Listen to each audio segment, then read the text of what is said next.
Hey everybody, it's Bruce here with Traveling with Bruce. Become a key member of the TWB family by visiting my Redbubble store and ordering your Traveling with Bruce item today. Hey everybody, it's Bruce here with Traveling with Bruce. Got a story here coming out of Miami today, Sunday, April the 14th, 2019.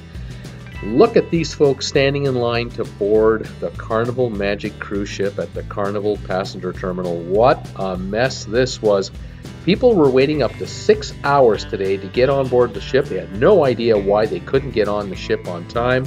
No communication from the cruise line explaining what was going on. Medics were called to help with people who were fainting in the 85-degree heat and 100% humidity. Turns out that for the previous week, the Carnival Magic had a theme cruise. Tom Joyner cruise party for the whole week. It went great. Janet Jackson was there. Maxwell was there. Charlie Wilson. The entire week it was a great celebration, a great time had by all. The problem is the cruise line had to disassemble the stages and the music systems after the parties were over, and the only time they could do that was when they brought the ship back to Miami before its next cruise.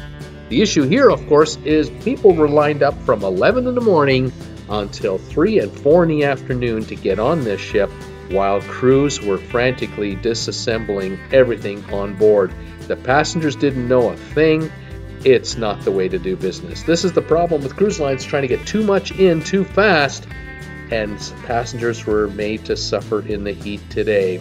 Good news, everyone made it on board. The ship got out. The itinerary is not affected.